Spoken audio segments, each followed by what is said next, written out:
listening you talk about the idea of Newman University and then looking at our nation, which is in this climate of a lot of division, et cetera, as you mentioned.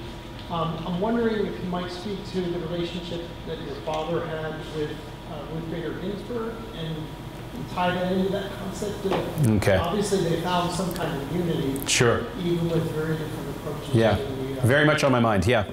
So, spoiler alert, my dad was Justice Antonin Scalia, okay? So, he died 4 years ago. His very close friend and colleague for many years, Ruth Bader Ginsburg, died last Friday. My brother and I and one of my father's former clerks did a panel discussion last Thursday, a week ago today, so the day before she died. My brother and I knew she was dying, but I don't, you know, it wasn't public knowledge.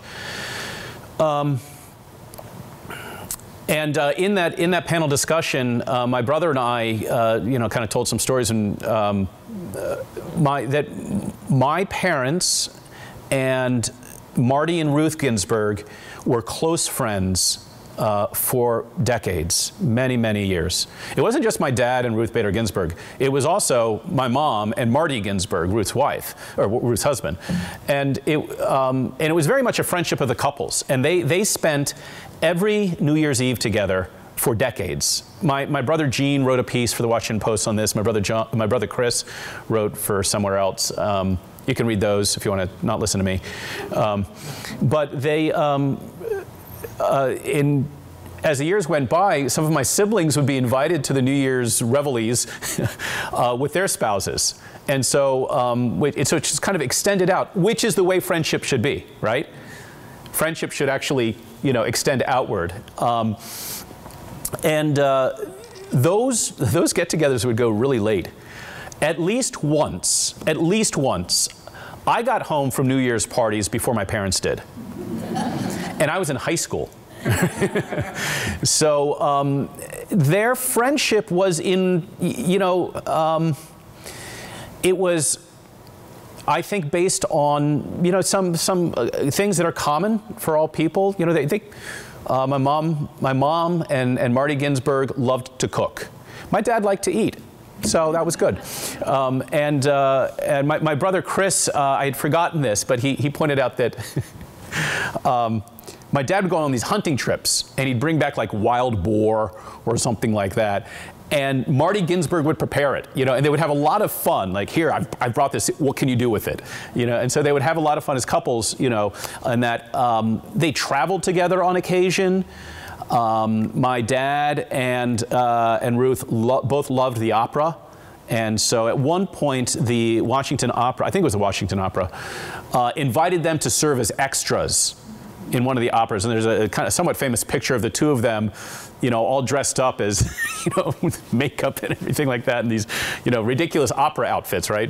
But that was, you know, it was kind of a great thing. These people from two opposite ends of the spectrum in legal matters were able to really have an affection for one another and have a genuine friendship. It was, you know, their disagreements were more juridical, I would say, and legal than they were political.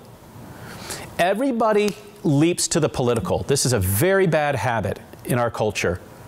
And the more religion recedes from our culture, the worse it gets.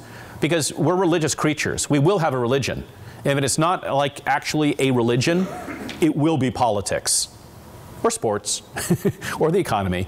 But for many people in our country, it's becoming politics.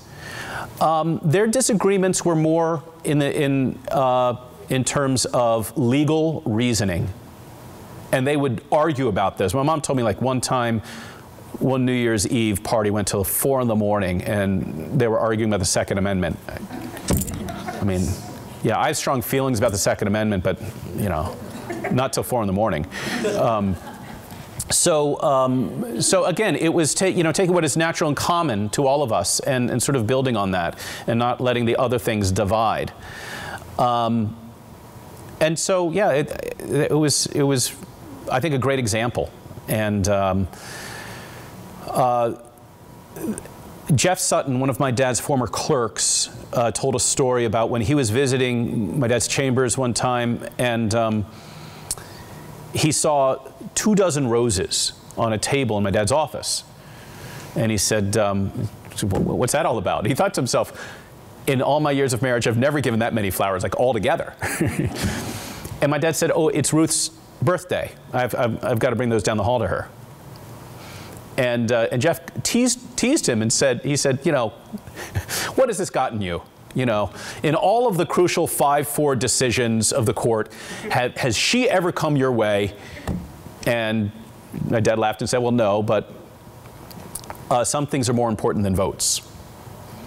And so I think that's a great tribute to their friendship. Yeah. My brother Gene makes a point, by the way, and I think this is important. The takeaway from their friendship is not that by becoming friends we will then find ourselves in agreement. That's actually not the point. Because they never did agree on some very important things. So, other questions? Yes? So, I mean, just back to their relationship, though, you know, Ruth Bader Ginsburg was Jewish. Did they ever speak on religion that you remember?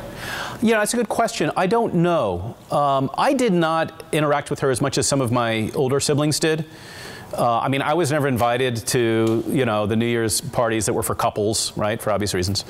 But you know, I don't know that, and I don't. I mean, my dad was he was very intense about his faith. I mean, he was intense about everything, but no, he was very serious about his faith, and I don't know how, you know, her practice of the faith, of her faith. So I think one of the things that they both appreciated about each other, so they're both New Yorkers. And I think a New York Catholic and a New York Jew have a lot in common, you know, and I think they kind of appreciate one another. There's a picture I ran across after my dad died. He had been invited to address like an Orthodox Jewish group. And it's the funniest picture, and it could really only happen in New York City. He is standing giving a speech, and I mean, if you've seen pictures of him, I mean, listen, if you didn't know that he was a Supreme Court justice, you might think that he's a mobster, right? And behind him are all of these Orthodox Jewish rabbis with, you know, with the locks of hair and the hats, and they're all kind of like listening very intently to what he's saying. I'm like, that is such a great picture. And you know, my dad, he gave a lot of talks on faith, which kind of, you know, I was like, hey, that's my shtick, you know. But he gave a lot of talks on faith, and he really saw that as a responsibility that he had. He did not incorporate faith into, I mean, he's very vocal about saying he doesn't bring his faith into his decisions. He just makes the decisions as a lawyer, as a judge. But he did speak about his faith to different groups throughout the country for years, and not just Catholic groups. After he died, I received in the mail a box of Korans, little Korans for every member of my family. And I've got a big family. And it was some Muslim group that was just kind of edified by his public witness to faith and said, maybe you'd appreciate this. So I thought it was a wonderful gesture. But to your question, I don't know how much they spoke about faith.